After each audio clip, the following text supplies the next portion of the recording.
राजकारण आणि चित्रपटसृष्टी यातल्या एकाची निवड करायची असेल तर तुम्ही काय निवडाल? असं म्हणतात की राजकारणी म्हणजे बक्कळ पैसे असतात, पण जर एखादा राजकारणी तोही मंत्री झालेला असं म्हणत असेल की राजकारणात आल्यामुळं आर्थिक उत्पन्न थांबलंय आणि म्हणून मी राजीनामा देतोय, तर तुम्ही काय म्हणाल? आणि तो मंत्री भाजपचा असेल तर? मी हे सगळं बोलतीये ते भाजपचे मंत्री सुरेश गोपी यांच्याबाबत. आपल्याला अभिनय क्षेत्रात पूर्ण वेळ परत जायचंय.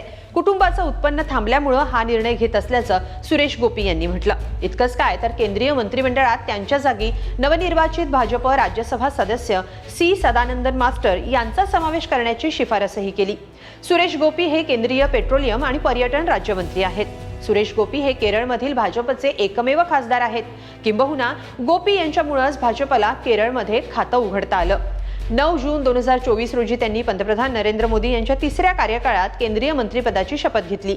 दुसऱ्याच दिवशी सुरेश गोपी यांच्याकडे पर्यटन आणि पेट्रोलियम मंत्रालयाची जबाबदारी देण्यात आली.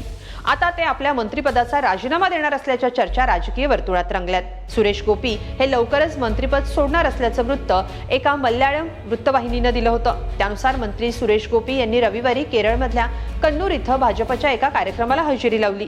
यावेळी पक्षाच्या कार्यकर्त्यांना संबोधित करताना त्यांनी खळबळजनक विधान केलं. मंत्रिपद स्वीकारल्यापासून माझं आर्थिक उत्पन्न मोठ्या प्रमाणात घटलंय. चित्रपटांचं काम सोडून मंत्री होण्याची माझी अजिबात इच्छा नव्हती. मला पुन्हा अभिनय सुरू करायचा आहे. पैसे कमवणं गरजेचं आहे. माझं आर्थिक उत्पन्न आता पूर्णपणे थांबलंय, असं गोपी यांनी म्हटलं.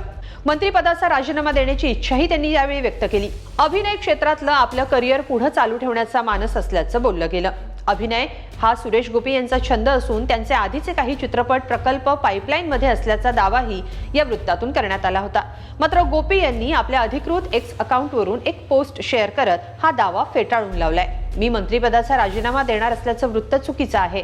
पंतप्रधान मोदींच्या नेतृत्वाखालील सरकारमध्ये राहून मला केरळमध्ये विकास करायचा आहे. मी राजकारण सोडून कुठेही जाणार नाही, असं त्यांनी स्पष्ट केलं. पण सुरेश गोपी यांचा नेमका निर्णय काय असेल? राजकारण सोडून जर ते पुन्हा चित्रपट सृष्टीत परतणार असतील तर भाजपसाठी हा धक्का असेल. तुम्हाला काय वाटतं? कमेंटमध्ये नक्की लिहा आणि lokmat.com ला सबस्क्राईब करा. धन्यवाद.